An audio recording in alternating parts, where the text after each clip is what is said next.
নমামীশ্বরম সচ্চিদানন্দরূপম লসৎকুণ্ডলম গোকুলে ভ্রাজমানম যশোদাভিয়লুখলাব্ধবমানম পরামিষ্টমত্তম ততদ্রুত্য গোপ্যা। কলিপাবন অবতার, অভাজন ভাজন প্রয়োজন শিরোমণি, সর্বাবতার সার শিরোমণি, নদী আনন্দ আনন্দ কন্দ। পরমেশ্বর ভগবান শচীনন্দন জগন্নাথ সুত, নিত্যানন্দের প্রাণের ভায়া নরহরির চিতচোরা। শ্রীকৃষ্ণ চৈতন্য মহাপ্রভুর অপার অনুকম্পায় 28 দিন ব্যাপী ভাগবতীয় আসরের অদ্যকার দ্বিতীয় দিবসের এই সন্ধিক্ষণে এই আসরে সমাসীন আগত বৈষ্ণব মণ্ডলী এবং আমার ভক্তিমতী মাতৃমণ্ডলিয়া, দৃশ্যমান অদৃশ্যমান বৈষ্ণব মণ্ডলী, সকলের চরণে জানাই অগণিত দণ্ডবোধ প্রণতি এবং গৌর প্রীতি ও শুভেচ্ছা। সর্বাগ্রে যার মন্দিরে আমরা উপস্থিত, যার চরণপ্রান্তে আমরা বাস করি, সেই ত্রিকালদর্শী মহাপুরুষ লোকনাথ ব্রহ্মচারী বাবা মহারাজ জিউর শ্রীচরণে অগণিত দণ্ডবোধ প্রণতি জ্ঞাপন করছি। ওনার শ্রীচরণে এই নিবেদন করছি যে আমাদের অত্র মন্দিরে 28 দিন ব্যাপী ভাগবতের এই বিশেষ মহতি অনুষ্ঠান বা মহতি উদ্যোগ যাতে নির্দোষভাবে সুসম্পন্ন হয়। শাস্ত্রে বলছে, সাধু কৃপা বিনা আর নাহিক উপায়। এমনকি এই পৃথিবীর যত কিছু রয়েছে, যত কিছু প্রাপ্তি, সবকিছু সাধু কৃপাতেই সম্ভব হয়। কৃষ্ণ ভক্তি দূরে রহু, সংসার না যায় ক্ষয়, মহৎ কৃপা বিনা কোনো কার্য সিদ্ধ নয়। দেখবেন বাবার যে প্রণাম মন্ত্র, ওখানে লেখা আছে সর্বসিদ্ধি প্রদায়িনে। কেন বলছি? উনি মহৎ, উনি হচ্ছেন সজ্জন, সাধু। সাধু কৃপা ভিন্ন এই পৃথিবীতে কোনো কর্মই হতে পারে না। তো এই জন্যই সর্বাগ্রে ওনার কৃপাকে আমরা সম্বল করছি। আর শ্রী গুরু গৌরাঙ্গ তথা এই দামোদর মাসের যিনি অধিষ্ঠাতা শ্রী শ্রী রাধা দামোদর জিউর শ্রীচরণে অগণিত দণ্ডবোধ প্রণতি জ্ঞাপন করছি। গতদিন আমরা আলোচনায় অগ্রসর হচ্ছিলাম কার্তিক তথা দামোদর মাসের নিত্যতা, করলে কি হবে, না করলে কি হবে, এটা নিয়ে আমরা বর্ণনা করার চেষ্টা করেছিলাম। অনন্তর কার্তিক ব্রত মাহাত্ম্য যা কথিত আছে এখানে, আমি এটা বর্ণনা করার চেষ্টা করছি।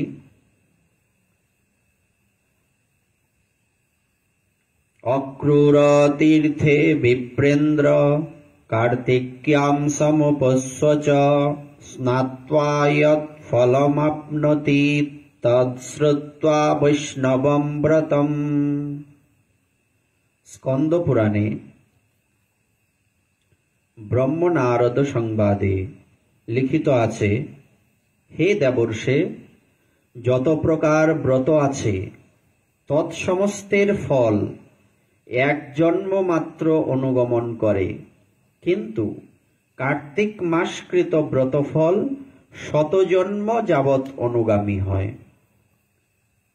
বিষয়টা দেখুন, কত গুরুত্বপূর্ণ কথা বলছে যে যত প্রকার ব্রত আমরা দেখতে পাই সব ব্রতের ফল এক জন্ম পর্যন্তই সীমাবদ্ধ,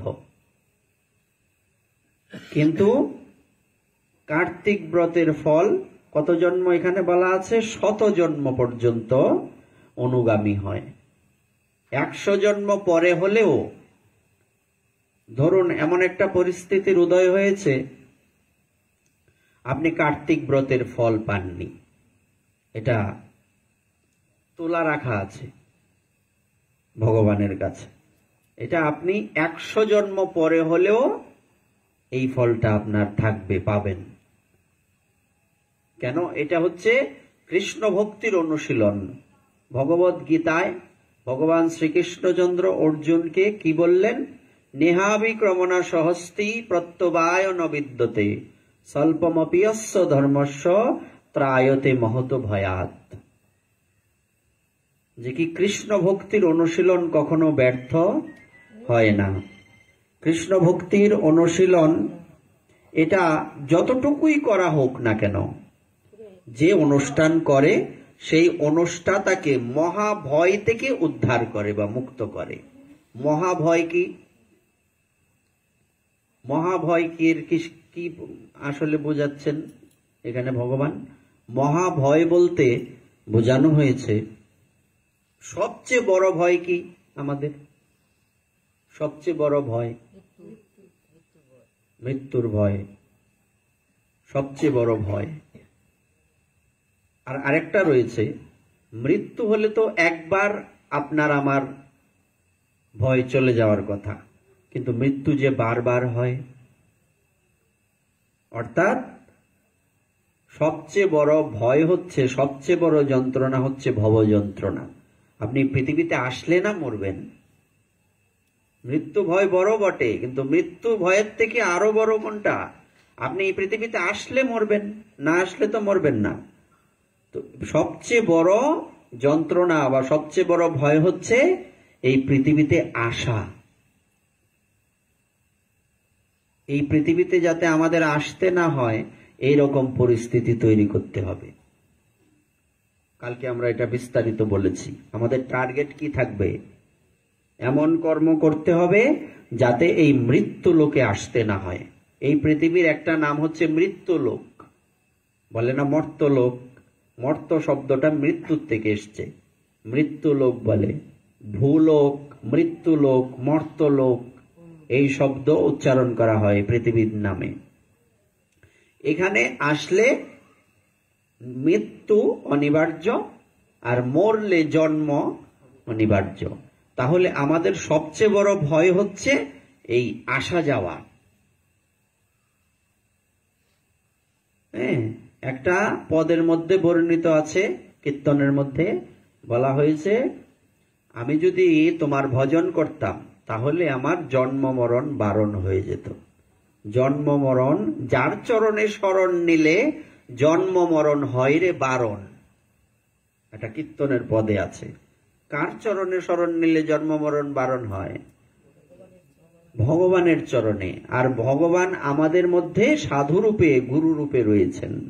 তাই গুরুদেবের চরণে শরণ নিলে গুরুদেবের সিদ্ধান্ত অনুযায়ী, গুরুদেবের সিদ্ধান্ত তো নিজের ব্যক্তিগত সিদ্ধান্ত নয়, গুরুদেবের সিদ্ধান্ত হচ্ছে শাস্ত্রীয় সিদ্ধান্ত। এই সিদ্ধান্ত যদি আমরা মেনে চলি তাহলে কি হবে? আমাদের জন্ম মরণ বারণ হয়ে যাবে, এই পৃথিবীতে আর আসতে হবে না। জন্ম হলে না মরব, জন্মই হবে না, অর্থাৎ গোড়াটাই কেটে গেল। গোড়া শুদ্ধ উপরে ফেললে কি হবে? ওখান থেকে আর দ্বিতীয়বার জন্ম হওয়ার কোনো সুযোগ নেই। কিন্তু গাছটাকে কাটা হলো, গোড়াটা রয়ে গেল, তখন কি হবে? এই গোড়ার থেকে আবার জন্মাবে। তেমনি আমাদের টার্গেট হচ্ছে ওই, বলছে কি, যে মূল গোড়াটাকেই উপড়ে ফেলতে হবে, আসা যাওয়াটা বন্ধ করতে হবে। এই আসা যাওয়া কিন্তু সকলে বন্ধ করতে পারেন না। কে পারেন বা কারা পারেন? একমাত্র সেই গুরুদেব পারেন যিনি কিনা নিজে ভগবানের তত্ত্বকে বুঝতে পেরেছেন। শুধু বুঝতে পেরেছেন না, ভগবানকে বুঝলেই আপনাকে আমাকে কেউ উদ্ধার করতে পারবে না। যিনি নিজে ভগবানকে অনুভব করেছেন, যিনি নিজে ভগবান সম্বন্ধে সম্পূর্ণ জ্ঞাত আছেন, অনুভব করেছেন এবং ভগবানকে এক কথায় দেখেছেন, এতটা কিন্তু সহজ নয়। এখন 2 কলম গ্রন্থ পড়েই লোকে গুরু হয়ে যাচ্ছে। কিন্তু গুরু হতে গেলে গুরুদেবের কাজ কি? উনি কি করবেন? উনি আমাদেরকে হাত ধরে ভগবানের চরণ পর্যন্ত পৌঁছে দেবেন। এখন উনি নিজেই যদি যেতে না পারেন, উনি হাত ধরে আমাকে পৌঁছাতে পারবেন কি? পারবেন না। এই জন্য বলা হয়েছে গুরুদেবকে ওইরকম ভগবানের সাথে কানেকশন থাকতে হবে, যোগাযোগ থাকতে হবে, কমিউনিকেশন থাকতে হবে। যদি যোগাযোগ না থাকে, কানেকশন যদি না থাকে, তো উনি নিজেই উদ্ধার হতে পারবেন না, আমাকে কি করে নেবেন? তাই জন্ম মরণ বারণ করতে গেলে একজন মহৎ সজ্জন, একজন মহৎ সাধু, যিনি উচ্চকোটি মহাপুরুষ, ওনার চরণে শরণ নিতে হবে। প্রশ্ন করতেই পারেন যে এইরকম সাধু তো আমরা খুঁজে পাবো না, এটা তো কোটিতে একজন পাওয়া যাবে, তাহলে কি আমরা দীক্ষা নেব না? না, দীক্ষা নেব না তা নয়, তারপরেও যার কাছ থেকে দীক্ষা নেব ওনাকে অনুভবিত হতে হবে। কমসে কম উনি ভগবানকে দর্শন না করুন, অনুভবিত হতে হবে। কি বলেন? অনুভবী হতে হবে না? অনুভবী হলে উনি আমাকে অনুভব দিতে পারবেন। ভগবান তো এমনিতেই মিলে যান না। ভগবানকে পেতে গেলে অনেক কিছু কাঠকর পুরোতে হবে, অনেক সাধন ভজন করতে হবে, অনেক দূরের ব্যাপার। হ্যাঁ, কিন্তু অন্তত উনি যদি ভগবানকে দর্শন নাও করেন, ওনার ভগবানের ভজনের অনুভব থাকতে হবে। উনি নিত্য আনন্দে থাকেন ভগবানের ভজন করে, ওই রকম কমসে কম থাকা উচিত। হ্যাঁ, তো কথাটা কোথার থেকে এসছে? যে ভগবানের যে ব্রত, এই কার্তিক ব্রত হোক, একাদশী ব্রত হোক, এই ব্রতগুলি কেমন? এই ব্রতের ফল কোন অবধি থাকে? 100 জন্ম পরেও থাকে। কিন্তু অন্যান্য পুজো, ব্রত ইত্যাদি কি 1 জন্ম পর্যন্ত থাকতে পারে। এই জন্মে, এই পৃথিবীতেই আপনি পৃথিবী থেকে বিদায় নিলেন, সব ফল শেষ হয়ে গেল, আর থাকবে না। আমরা অনেক সময় কি করি? একাদশী ব্রত এবং অন্যান্য কোনো ব্রত পড়লে একাদশী বাদ দিয়া অন্য ব্রত করি। তার মানে আমরা এই লাইনের উপর ভিত্তি করে কি বলতে পারি না যে একাদশী ব্রত করাটাই মুখ্য? আপনারা কি বলেন? যুক্তি কি বলে? শাস্ত্র কি বলে? যে কোনো ব্রত থাকুক, যদি একাদশী ব্রতের জন্য অন্য কোনো ব্রত বা পূজা ত্যাগও করতে হয়, বিষয়টা মাথায় রাখতে হবে। তো একাদশীর জন্য ত্যাগই করতে হবে। একাদশীটা হচ্ছে নিত্যব্রত এবং একাদশী ব্রতটা হচ্ছে বাধ্যতামূলক ব্রত, করতেই হবে। সুতরাং বুদ্ধিমান ব্যক্তি, পণ্ডিত কাকে বলে? যিনি ভগবানের ভজন করবেন, তিনি তো, তাকে বুদ্ধিমান হতে হবে, চালাক হতে হবে। ব্যাককেলের এই পৃথিবীতে কোনো জায়গা নাই, আছে কি? হ্যাঁ, এই পৃথিবীতে চলতে গেলেই তো চালাক হতে হবে। এই পৃথিবীতে চলতে গেলেই তো অনেক কিছু জানতে হবে, নতুবা এই পৃথিবী আপনাকে আমাকে রাখবে কেন? সমাজে বর্তমানে এই কত কম্পিটিশন চলছে। যদি বুদ্ধি না থাকে, ভালো পড়াশোনা না করি, তাহলে কি আমি ভালো রেজাল্ট করতে পারবো? পাশ করতে পারবো? ফার্স্ট হতে পারবো? আমাদের টার্গেট হচ্ছে ফার্স্ট হতে হবে। এই পৃথিবীতে স্কুল কলেজে সবাই ফার্স্ট হতে পারে না, কিন্তু ভগবানের এখানে সবাইকে ফার্স্ট হতে হবে, 100তে 100ই পেতে হবে। অর্ধেক নাম্বার কম পেলেও ওখানে যাওয়া যাবে না। এই জন্য বুদ্ধিমান কাকে বলে? যে জনা কৃষ্ণ ভজে সে বড়। সবাই কি চতুর হয়? ভগবানের ভজন করলে তবে চতুর হয়।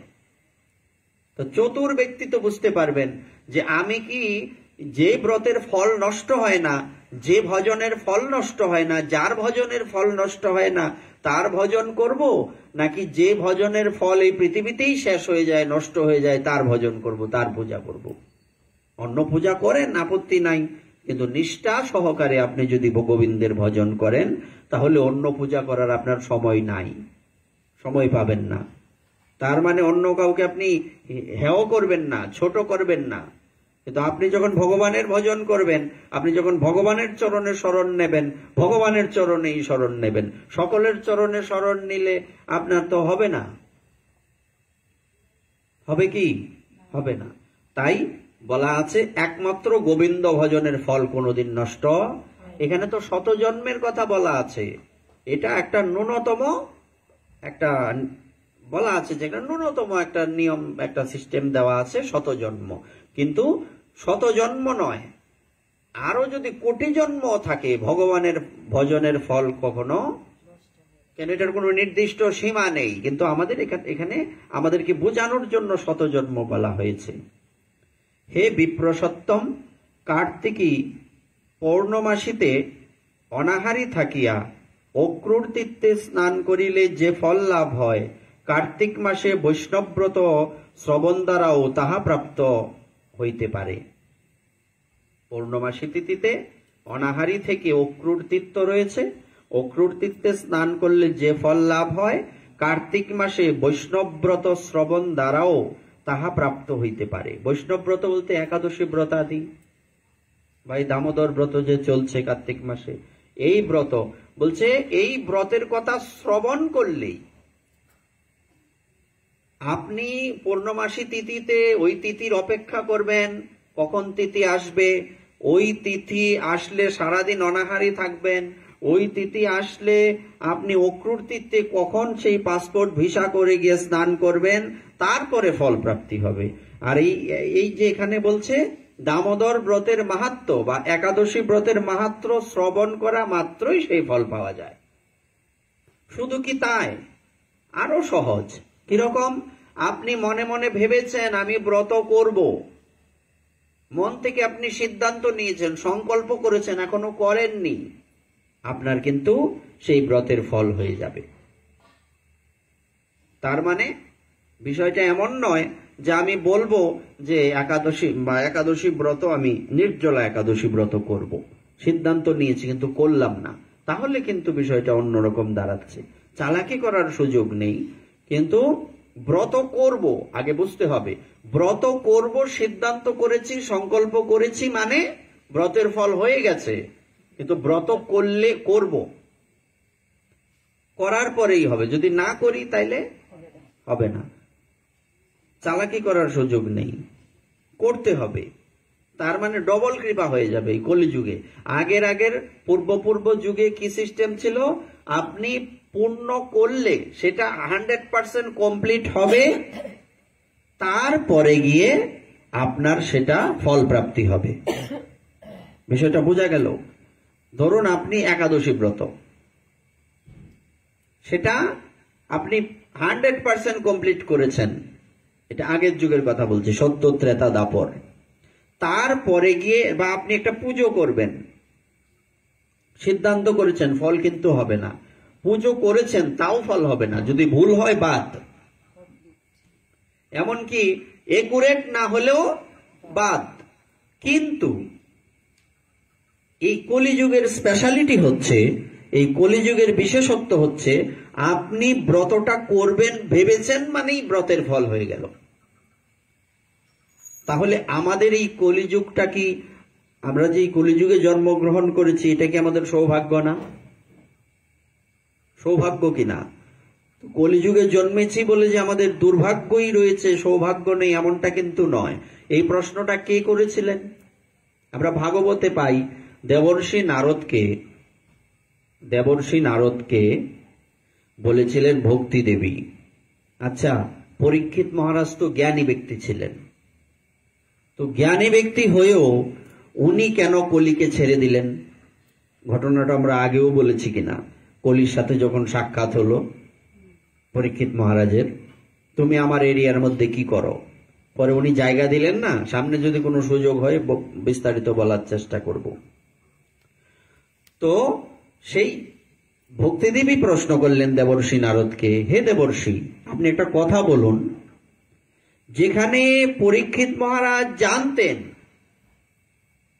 যে কলিযুগে সেই কলির প্রভাব এত হয়ে যাবে, লোকেরা ধর্মকর্ম কিছু করতে পারবে না। তো সেই কলিকে পরীক্ষিত মহারাজ ছেড়ে দিলেন কেন? মেরে ফেলতে পারতেন। তখন এটার উত্তর কি এলো? ছেড়ে দিয়েছেন কেন? ছেড়ে দেওয়ার কারণ হচ্ছে এই কলিযুগে সংকল্প মাত্র কার্যসিদ্ধি। এই জন্য কলিযুগকে ছেড়ে দিয়েছেন পরীক্ষিত মহারাজ। কেন? পাণ্ডব বংশীয় রাজা, যাদের শরীরে পাণ্ডবদের রক্ত বইছে, ইনারা কখনো বা ইনি কখনো এই এতটা নির্বুদ্ধি হতে পারেন না। নির্বুদ্ধিতা ওনার থাকতে পারে না। উনি তো বিশাল বড় বুদ্ধিমান। নতুবা উনি বুদ্ধিমান না হলে, ভক্ত না হলে উনাকে মাতৃগর্ভেই ভগবান রক্ষা করতেন কেন? এবং এই 7 দিন ব্যাপী ভাগবত শ্রবণ করার পরে এই উনার কৃষ্ণ ভক্তি লাভ হতো কেন? উনি কেন ভগবানের কাছে যেতেন? উনি ভক্ত না? ভক্তের ঘর থেকে ভক্তই জন্মেছেন। সংস্কার আবার কখনো কখনো দেখা যায় ভক্তের ঘর থেকে অভক্তেরও জন্ম হয়। কেন হয়? কারণ মাতা পিতা যথার্থ সংস্কার দিতে পারেনি। নিজেরা কি কম বেশি কি ভজন করছে জানা নাই, তবে ওই ছেলে মেয়েদের ভজন করায় না। অনেক পাওয়া যায় যে আচ্ছা এরা ছোট মানুষ, পরে করবে না, পরের কোনো সুযোগ নাই। আছে? পরের সুযোগ আছে। এই যে আজকে আমরা ভাগবত শুনতে এসছি, 1 মাস ব্যাপী বা 28 দিন ব্যাপী এখানে ভাগবত হবে। তো এখানে যদি বলা হয় যে আচ্ছা প্রতিদিনই তো পাঠ আছে, আজকে না গেলাম, তো তুমি কালকে আসতে পারবা, গ্যারান্টি কি? তুমি ঘুমের মধ্যে মরে থাকবা বিছানার মধ্যে, এমন হইতে পারে কিনা? কিংবা যে কোনো অবস্থায় তোমার মৃত্যু হয়ে যেতে পারে। যে প্রতিদিন তো যাই, আজকে না গেলাম, আজকে না গেলাম মানে আজকে আমি কি করলাম? আমি বঞ্চিত হয়ে গেলাম। আমরা যে সিরিয়ালে এখানে কথা বলে যাব, হ্যাঁ, পাঠ অনেক জায়গায় হয়, পাঠের সিস্টেম আছে। যেমন এই বৃন্দাবনে পাঠের সিস্টেম কি এখন বর্তমানে চলছে? কি সিস্টেম? ওখানে টাইম মাফিক সব পাঠ হচ্ছে। সে 3টা থেকে পাঠ শুরু। মিনিমাম 10 জায়গায় পাঠ হয় রাধাকুণ্ডে। এবং আশ্চর্যের বিষয় হচ্ছে আপনি 10টা পাঠই শুনতে পারবেন ইচ্ছে করলে। কিভাবে সম্ভব? শিডিউল করা। আপনার 3টা থেকে 4টা, 4টা থেকে 5টা, কোন মন্দিরে কি কয়টার থেকে হবে সব সেটিং করা আছে। আমরা এই সিস্টেম জানি না বা করতে চাই না, এটা বেজাল করে ফেলি। এটা ঠিক নয়। একই এরিয়াতে 2-3টা পাঠ হলে এরকম শিডিউল করতে হবে যে এক জায়গায় রাত বিকালে হলে আরেক জায়গায় রাতে হবে, তাহলে সবাই যেতে পারবে। তা আমরা বঞ্চিত হয়ে গেলাম না? আপনারা কি বলেন? ধরেন একই সময়ে যদি একটা এরিয়াতে পাঠ হয় 2 জায়গাতে, তাহলে আমরা এই পাঠ শেষ করে ওখানে যেতে পারতাম। আমরা বঞ্চিত হয়ে গেলাম না? এতটুকু বুদ্ধি আমাদের সকলের থাকা উচিত।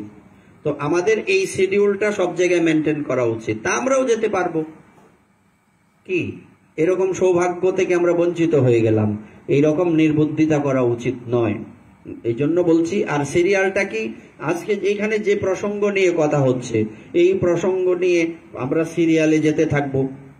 দামোদর মাস সম্বন্ধে আমরা কেবলমাত্র জানি কি খাওয়া যাবে না, কি খেতে হবে, এই সম্বন্ধে এতটুকু জানি। কিন্তু এই যে এখানে বিস্তারিত বর্ণনা রয়েছে, এগুলিকে আমরা জানি।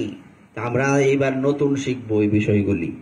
যে কথাটা আমরা আজকে এখানে এই যে একটা শ্লোক নিয়ে কথা বলছি, এখানে কি বলা আছে কথাটা দেখুন। যে কোনো ব্রতের ফল এই জন্মেই শেষ, কিন্তু কার্তিক ব্রতের ফল কত জন্ম পর্যন্ত থাকে? 100 জন্ম পরেও থাকে। এটা আমরা নতুন জানছি না। আমাদের কি এই এখন থেকে এই অন্যান্য কোনো ব্রত থাকলেও কার্তিক ব্রতকে আমরা বেশি গুরুত্ব দেব না? দেব কি না?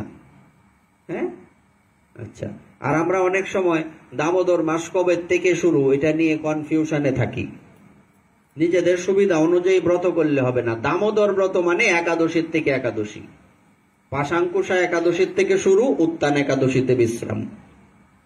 এটা হচ্ছে দামোদর ব্রত, এটাই দামোদর ব্রত।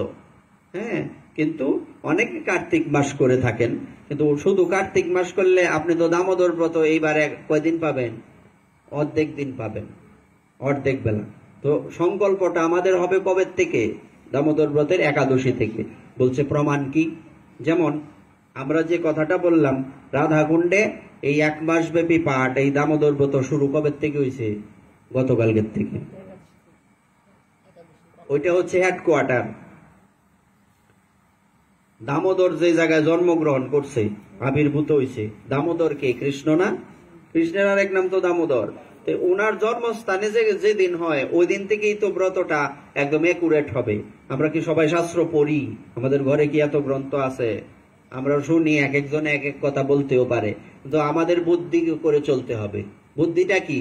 হেডকোয়ার্টারে শুরু হয়েছে একাদশীর থেকে, আমি কেন কার্তিক মাস থেকে শুরু করব? আমি একাদশীর থেকে শুরু করব। এর থেকে সহজ তো আর নাই। বুঝতে কঠিন হয়েছে? এর থেকে সহজ আর বলা যাবে না। তাই শুরুটা কবে থেকে আমাদের সবসময় মনে রাখতে হবে, দুর্গাপূজার দশমীর পরের দিন যে একাদশী, এই একাদশীর থেকে দামোদর ব্রতের প্রারম্ভ। বিশ্রাম কবে? ওই উত্তান একাদশীতে বিশ্রাম। সম্ভবত কত তারিখে? 14 তারিখে কার্তিক মাসের বিশ্রাম, না 14 না 15? তাহলে আমাদের মন্দিরে যেদিন এই অধিবাস কীর্তন হবে, এই দিন মনে একাদশী নাকি? প্রথম কীর্তনের দিন। তাহলে 15 তারিখ, 15 তারিখে ব্রত বিশ্রাম আমাদের মন্দিরের প্রথম কীর্তনের দিন। আচ্ছা, তাহলে আমরা এটা বুঝতে পারলাম যে অন্য কোন ব্রত আর একাদশী বা গোবিন্দের কোন ব্রত যদি একসাথে পড়ে যায়, তাহলে যদি এমন হয় একটা করলে আর একটা করা যাবে না, তখন আমরা কোনটা করব?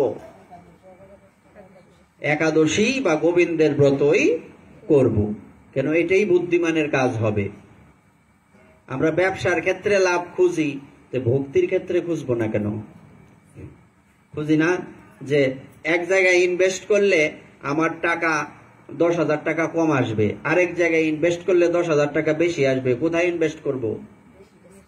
তাহলে যখন দুটো ব্রত একসাথে পড়বে, যদিও ফলের আশা নিয়ে করা যাবে না, এটা তো করা হয় না, কিন্তু এখানে মেন বিষয়টা হচ্ছে ভক্তি।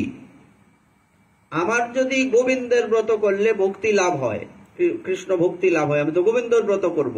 অন্য কারো ব্রত বা অন্য কোনো ভজন করলে তো আমি কৃষ্ণ ভক্তি পাবো না। পাবো কি?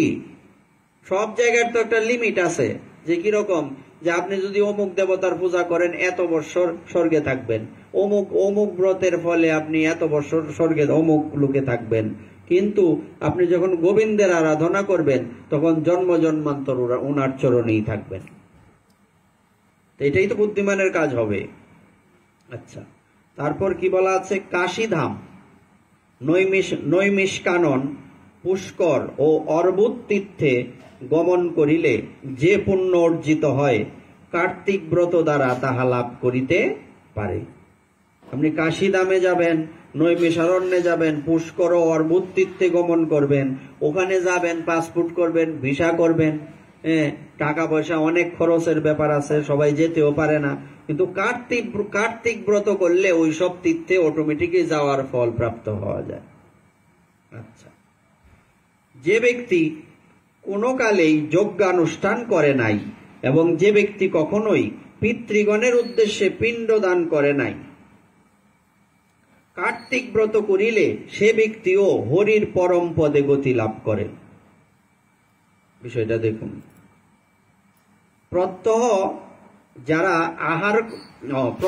যাহা আহার করা যায়, কার্তিক মাসে তন্মধ্য হইতে কিঞ্চিত পরিত্যাগ করিলে পরম মঙ্গলময় হরির সারূপ্য লাভ করিতে পারে, সন্দেহ নাই। অর্থাৎ প্রতিদিন আমরা যা খাই, যারা প্রসাদ বুঝিরাও আয়সা বলে যে যদি এত কিছুই না খাওয়া যাবে তে খাই আমরা কি? আমিষ বুঝিরা তো ওই হিসাবের বাইরেই, এই কথা বলতে এরা বলতেই পারে, কিন্তু যারা প্রসাদ বুঝি এরাও আয়সা বলে যে এত কিছু যদি ত্যাগই করা লাগে তে খামুটা কি? এই লাইনটা দেখুন, যে যারা আমরা যে প্রতিদিন যা আহার করি, যেমন এই মাসে বেগুন, পটল, তারপর শিম, তারপর বরবটি, এইসব অনেক কিছু যে নিষিদ্ধ, এই যে নিষিদ্ধ জিনিসগুলি, এইগুলি তো আমরা প্রসাদ বুঝি যারা, এরা তো সারা বছর মানে গ্রহণ করতে পারি। কিন্তু এই মাসে এগুলি ত্যাগ করি কিনা? তো এইগুলি ত্যাগ করলে কি হবে? কিঞ্চিত ত্যাগ, এটা তো ত্যাগের মধ্যে পড়ে না। মুনি ঋষিরা তো এই যে যার মন্দিরে আমরা বসা বাবা লোকনাথ, উনি কি, উনি বছরের পর বছর এই আসনে বসা হিমালয়ের মধ্যে তপস্যা করেছেন, 50 বছর উনি না খেয়ে থেকেছেন। হ্যাঁ, তো এখন এই সেই তুলনায় এই ত্যাগ কি অনেক বড় না? আসেন কেন, অনেক বড় না? আমরা এই ত্যাগটা করতে পারি না, আর সাধু মহাপুরুষগণ নিজেদের জীবন পর্যন্ত ভগবানের জন্য বিলিয়ে দিচ্ছেন। তা আমাদেরকে লোকে প্রণাম করবে না ওনাদেরকে প্রণাম করবে?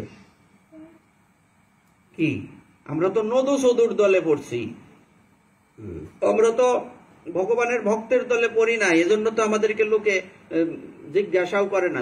লোকে জিজ্ঞাসা করার জন্য বা লোকে প্রণাম করবে এই জন্য কি ভগবানের ভজন করা? বলছে না, কথার কথা আর কি, কথার কথা বলছি। হ্যাঁ, তো আমাদেরকে কি ভগবান কৃপা করবেন না ওনাদের ভগবান কৃপা করবেন? কাদের কৃপা করবেন? ওনাদের কৃপা করবেন, এটা নর্মাল কথা। তা আমাদেরও কি করতে হবে? এই কিঞ্চিত এই বিষয়গুলি যদি আমরা বাদ দিতে পারি তাহলে আমাদেরও ভগবত ভক্তি লাভ হবে। তো এতে তো সহজ তো বিষয়টা, এত কঠিন না তো সেই তুলনায়। আচ্ছা, আরো লিখিত আছে, হে ঋষি সত্যম, কার্তিক ব্রত করিলে কি ব্রাহ্মণ, কি ক্ষত্রিয়, কি বৈশ্য, কি শূদ্র, কাহাকেও বীজনিতে দেহ ধারণ করতে হয় না। অর্থাৎ সে শূদ্র হোক, চণ্ডাল হোক, হ্যাঁ ব্রাহ্মণ হোক, যেই হোক। জয় রাধে। একটু ইয়ে করে শুনেন, যদি জোরাইতে থাকে তাহলে তো সমস্যা। হ্যাঁ, সময় তো কম বাবা, এই যে আমরা এই সময় যদি এরকম করতে থাকি তাইলে তো আর হয় না। আমাদের টার্গেট কি? এই যে আজকে কারেন্টের জন্য আমরা দেরি হয়ে গেছে। আমাদের কিন্তু একুরেট সময় 7টায় আরতি। আপনারা এইভাবে আসবেন, 7টার সময় আরতি দর্শন করবেন, দর্শন করে পাঠে আমরা বসে যাব। আদি কীর্তন আগেই কমপ্লিট, গুরু বন্দনা বৈষ্ণব বন্দনা কমপ্লিট আরতির আগে। আরতি বিশ্রাম পরিক্রমা দিলাম সবাই মিলে, দিয়ে আমরা এখানে পঞ্চদত্ত বন্দনা করে পাঠে বসে যাব। অর্চনা ওখানে কমপ্লিট, সব কমপ্লিট। কারণ নিয়ম মাস, সময় আমাদের মেনটেন করতে হবে। সেইভাবে সময়টা মেনটেন না করলে তো হবে না। আবার সেই 3টায় ঘুম থেকে উঠতে হবে। হ্যাঁ, অর্থাৎ আমাদের টার্গেট হচ্ছে, হ্যাঁ, এই যদি আমরা ধরুন 7:30টা থেকে বা 7:45 থেকে ভাগবত শুরু করে ফেলি, 9টা 9:15টার মধ্যে আমাদের বিশ্রাম, প্রতিদিন 1 ঘন্টা পাঠ। কারণ যেহেতু প্রতিদিন পাঠ, তার মানে আমরা 1 ঘন্টাই পাঠ করবো, এর বেশি পাঠ করব না। তাই বারবার ঘড়ি দেখেই আমাদের, কারণ প্রতিদিন পাঠ তো প্রতিদিন পাঠ, যেহেতু আমাদের যাতে অভক্তি না আসে। এবং আরেকটা বিষয় আপনাদের বলে রাখি, সব জায়গায় জায়গায় আমরা পাঠে যাই, মাসাবধি পাঠ, হ্যাঁ, কিন্তু আমাদের কটিয়াদিতে এই ব্যবস্থাটা নাই। ওটা শুরু করা উচিত বলেই আমরা মনে করলাম, এবং কমিটির যারা রয়েছেন সবার সাথে তো আর কথা হয়নি। এই প্রথমে আমরা নন্দনদার কাছে জানাইলাম, জেঠুর কাছে জানাইলাম, তো ওনারা বলছে যে মিটিং এ আমরা বসবো। গত মিটিং যখন হয়েছে, তো মিটিং এর মধ্যে সবাই অনুমোদন দিয়েছেন যে হ্যাঁ 1 মাস পাঠ হইলে তো ভালোই। ভালো না? যেমন করোনার সময় 3 মাস এখানে একটানা পাঠ হয়েছে, সবাই আসছে, এটা ভালো না? তো যথা সময়ে এই আমরা কমিটি থেকে, কমিটির ভক্তদের থেকে আমরা কি পেয়েছি? সাপোর্ট পেয়েছি না? দেখুন তো, মুহূর্তের মধ্যে এরকম এত সুন্দর একটা ব্যবস্থা হয়ে গেছে, ঠিক না? এই যে মাসাবধি পাঠ অনেক সময় দেখা যায়, আর আমাদের তো বক্স আছেই, কি সমস্যা? সবই তো আমাদের এই অ্যাভেলেবেল। তা আমরা তো এই সুযোগটা হাতছাড়া করতে পারি না। আর যে আমি ভাবলাম যেহেতু এই মাসে আর কোথাও যাব না, এই তাইলে এই মাসাবধি পাঠ হোক, কি আছে, ঠিক না? তো এইবার আপনারা কি রেসপন্স করেন সেটার উপর ডিপেন্ড করবে এটা রানিং চলবে কিনা। রেসপন্সেরও তো ব্যাপার আছে, যে ভক্তরা যদি সাড়া না দেয়, ঠিক মতে না আসে, তাহলে কি আবার এইভাবে হবে? হ্যাঁ, ভক্তরা আসবে, তখন কি হবে? আমাদেরও আনন্দ হবে। কমিটিরা সাপোর্ট দিলেই তো হবে না, ভক্তদের সাপোর্ট তো আগে। ভক্ত নাই, কমিটি সব সেটিং করে দিল, আমরা এখানে বসে বসে একলা একলা পাঠ তো আমরা প্রতিদিনই করি। এই কথা তো আর কই লাভ নাই।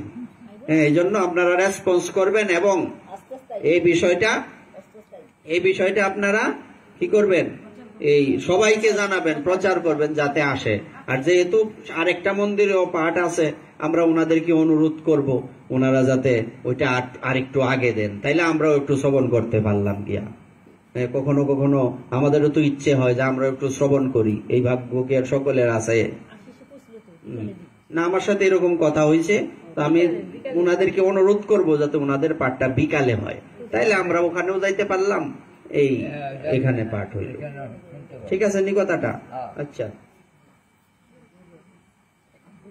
তারপর বলছে ব্রাহ্মণ, ক্ষত্রিয়, বৈশ্য, শূদ্র, এমনকি যদি চণ্ডালও হয়, যদি কেউ ওই কার্তিক ব্রত করে তাকে কোনোদিন নিম্নজনিতে যেতে হয় না। নিম্নজনী বলতে সে যদি আবার পৃথিবীতে আসতে হয় তো সে মানুষ হয়ে আসবে, পশু পাখি হয়ে আসবে না। এটা কত বড় প্লাস পয়েন্ট না? হ্যাঁ, তো এবার প্রশ্ন করতে পারেন যে কার্তিক ব্রত করার পরেও আবার আসতে হবে কেন? ভগবান তো আর মামার বাড়ির আবদার না যে বললেই ভগবান পাওয়া যায়। শুধু কার্তিক ব্রত যে করে, সে এই অনেকে সে নিত্য প্রসাদ পায় না, তারপরে তার কঠোর ভজন নাই। ভজন সাধন বিনা সাধ্য বস্তু কবু না মিলয়। আপনাকে কম ভজন করতে হবে, আপনার 100 পেতে হবে। এটা এমন না 33 মাইলে ফার্স্ট, 33 মাইলে ফার্স্ট হইতে তো পারবেন না। এই স্কুল কলেজে আপনি এই সবাই ফার্স্ট হতে পারে না, একজনই ফার্স্ট হয়, কিন্তু আপনি ভগবানের ভজন করতে গেলে 100তে 100ই পেতে হবে এবং সবাইকে ফার্স্টই হতে হবে। যে ফার্স্ট হইছে সেই ভগবান পাইব, হিসাব বরাবর। যে 100তে 100 পাইছে সেই ভগবান পাইব। তো আমাদের 100তে 100 হইতে তো সময় লাগবে। এজন্য বলছে যে নিম্ন জনিতে যেতে হয় না। আরো লিখিত আছে, হে ঋষি শার্দুল, যিনি বিধানে কার্তিকোক্ত বৈষ্ণবব্রত সাধন করেন, মোক্ষ তাহার করতলগত জানিবে। মানে যে বিধান রয়েছে, অনেকে তো আচ্ছা চলছে নিরামিষ খাইলাম, এইভাবে না। বিধান মতো যদি কেউ করে তাহলে মুক্তি তার হাতের তালার মধ্যে থাকে। মানুষে কয় না যে সারা এরিয়াটা তার হাতের তালায়, বিষয়টা এরকম আর কি। তাই বলছে যে ব্যক্তি বিধিসম্মত ভাবে কার্তিক ব্রত পালন করেন, মুখ্য বা মুক্তি তার করতলগত জানিবে। দেবর্ষি পিতৃগণ নিষেবিত সুপবিত্র কার্তিক ব্রত অল্প পরিমাণে অনুষ্ঠিত হইলেও মহাফলপ্রদ হয়। হ্যাঁ, এখানে বলছে দেবর্ষি নারদকে পিতৃগণ নিষেবিত সুপবিত্র কার্তিক ব্রত অল্প পরিমাণে অনুষ্ঠিত হইলেও অনেক ফল পাওয়া যায়। তো পুরাটা যদি করি তাইলে কেমন হবে? হ্যাঁ, অল্প করলেও যদি এত কৃপা হয় তাইলে বেশি করলে আরো ভালো হবে। আচ্ছা, অনন্তর কার্তিক মাসে কর্ম বিশেষের মাহাত্ম্য কথিত হইতেছে। কর্ম বিশেষের মাহাত্ম্যটা আমরা কালকে বলবো, এই প্রসঙ্গটা এখানে আমরা বিশ্রাম দেব। তো আরেকটা বিষয় হচ্ছে এই কার্তিক ব্রতে এখানে বলছে যে বিধানে কার্তিকোক্ত বৈষ্ণব ব্রত সাধন করলে মোক্ষ তার হাতের তলায় থাকে, হাতের তলায় থাকে এরকম। তো বিধানে আমাদের চেষ্টা করা উচিত যে বিধান অনুযায়ী কর্ম করা। বিধান জিনিসটা কি এটা একটু বলে বিশ্রাম দেব। বিধানটা হচ্ছে যে কোনো কর্ম করার আগে দেখবেন গীতার একটা অধ্যায় আছে, সেখানে বর্ণনা রয়েছে শ্রদ্ধাত্রয় বিভাগ যোগ আছে না একটা অধ্যায়। এই অধ্যায়ের মধ্যে আপনারা পাবেন যে এখানে সমস্ত কিছু 3 প্রকারের হয়। কি কি 3 প্রকার? কি কি? সাত্ত্বিক, রাজসিক, তামসিক। এখন যদি কোনো বিধান ব্যতীত কর্ম করা হয় সেটা হচ্ছে তামসিক কর্ম, আর লোক দেখানো কর্মটা হচ্ছে রাজসিক কর্ম, আর বিধানে মন প্রাণ দিয়ে সেবা করাটা হচ্ছে বা কর্ম করাটা হচ্ছে সাত্ত্বিক কর্ম। এখন আমাদের টার্গেট থাকবে আমরা যাতে সাত্ত্বিক কর্ম করতে পারি। আমরা রাজসিকও করব না, আমরা তামসিকও করব না, আমরা সাত্ত্বিক ব্রত করব নাকি। তো আর বিধানটা অনেকেই অনেকভাবে ব্রত করে, অনেকেই অনেকভাবে যে কোনো নিয়ম পালন করে, এইভাবে করলে হবে না। মন চাইলো আমার মন গড়া কর্ম করলে আমাকে হবে না। কিভাবে করতে হবে, কিভাবে নিয়ম করতে হবে? শাস্ত্রে যে বিধান রয়েছে। আমার মনটা চাইলো এমনি করলাম, মনটা চাইলো আরেকবার করলাম না, তাইলে এটা ফল প্রাপ্ত হবে না, এটা তামসিক হয়ে যাবে। কারণ সমস্ত কিছুর মূলে তো শাস্ত্র, সর্বত্র প্রমাণ দিবে পুরাণ বচন, চৈতন্য চরিতামৃতে লেখা আছে। আপনাকে প্রমাণ দিতে হবে। কেউ মুখে বলল এটা এইভাবে করো, এটা মুখে যে বলছো এটা কোথায় লেখা আছে দেখাও, দেখাইতে হবে। যদি না দেখি দুই নয়নে বিশ্বাস করি না গুরুর বচনে। গুরুদেবের কথাও যদি শাস্ত্রের বাইরে থাকে ওই কথা মানা যাবে? যাবে না। তো গুরুদেবের কথাই যদি মানা না যায় শাস্ত্রের বাইরে বললে, তাহলে মেন কি? শাস্ত্র। সাধু শাস্ত্র গুরু বাক্য হৃদয়ে করিয়া ঐক্য, সতত ভাসিব প্রেম মাঝে। সাধুও শাস্ত্রের বাইরে বলবেন না, গুরুদেব শাস্ত্রের বাইরে যদি বলেন তাইলে ওনারা নিজেরাই শাস্ত্র বর্জিত হয়ে গেলেন। তার মানে তার নাম যে বৈষ্ণব, তার নাম যে গুরুদেব, তার নাম যে সাধু, ওই নাম কাটা হয়ে গেছে, এই লিস্টেতে তার নাম কাটা পড়ে গেছে। তো শাস্ত্রের বাইরে এসে বলবে কেন? বলবে কিভাবে? এই জন্য কখনো নিজের সুবিধার জন্য ক্ষমতার অপব্যবহার যাতে আমরা না করি। যে কি আমার অনেক অনুসারী, আমার কথায় হাজার মানুষ চলে, আমি একটা বিধান করে দিলাম মন গড়া। এরকম বহু মত পথ আছে, নিজের মন গড়া মালা তিলক পর্যন্ত নাই, আছে না নাই? এরকম এইগুলি কিন্তু শাস্ত্রীয় বিধান আছে। আমরা শাস্ত্রে জানি তিলক ভিন্ন যাই করো নিষ্ফল। এমনও আমাদের সনাতন ধর্মে এমন কিছু মত আছে যাদের মালাও নাই, তিলকও নাই, ভগবানের কোনো পূজাও তারা করে না। আমরা নাম নাই বা বললাম, কার্তিক মাস যেহেতু দামোদর ব্রত, আপনারা যা বুঝে নেবেন কাদের কথা বলা হচ্ছে। শাস্ত্রের সাথে কোনো যোগ না থাকলে এই তাদের কথা মানলে আমাদের চলবে না। মালা নাই, তিলক নাই, ভগবানের সেবা নাই, এরা নিজেরা মানুষরে ভগবান বানায়া ভগবানের আসনে বসায়া পূজা করে। তো এটা কি বিধানে আছে? এটা কোন শাস্ত্রে এরকম লেখা আছে? মানুষকে মহাপুরুষ বলা যাবে, যদি মহাপুরুষ হন, সাধু হন, তাকে সাধু বলা যাবে, মানুষকে ভগবান বলা যাবে না। এই জন্য বলছে গুরুদেব কখনো ভগবান হতে চান না, গুরুদেব ভগবানের ভজন করে ভাগ্যবান হতে চান। গুরুদেব যদি ভগবান হতে চান তে সে নিচে নামবো, কারণ শিষ্য তো গুরুদেবকে ভগবানের থেকে বেশি সম্মান করে, সে ভগবান হইতে গিয়া নিচে নামতো যাকে। কি বলেন? গুরুদেব হইলে, গুরুদেব যদি ভগবান হন তাইলে সে নিচে নামলো না উপরে উঠলো? নিচে নামলো, কারণ এমনিতেই তো গুরুদেবকে ভগবানের উপরে স্থান দেওয়া হচ্ছে, কারণ গুরু থয়ে গৌরাঙ্গ বজে সেই নরাদম নরকে মজে। সুতরাং আমরা যাই করি না কেন, আমরা যাতে অশাস্ত্রীয় কর্ম কখনোই না করি, যা করব শাস্ত্রীয় বিধান অনুযায়ী আমাদের করতে হবে। শ্রীমন মহাপ্রভুর কৃপা হলে আমরা এর পরবর্তী অংশ আগামীকালকে সিরিয়ালে বর্ণনা করব। আপনাদের কাছে এটা নিবেদন রইল, আপনারা সকলে সবাইকে নিমন্ত্রণ জানাবেন, সবাইকে নিয়ে আসবেন, যাতে সবাই সময় মতো, সে যে সময়টা বললাম 7টা থেকে আরতি হবে, ধরুন আমরা প্রায় 7:45 থেকে ভাগবত আরম্ভ করার চেষ্টা করব। এই টাইমে, এই যে এখন কয়টা বাজে, এই টাইমে আমরা 9:19 বা 9:15 থেকে 20-এর মধ্যে আমরা বিশ্রাম দিয়ে দেব। শ্রী গুরু নিতাই গৌর সীতানাথ প্রেমানন্দে।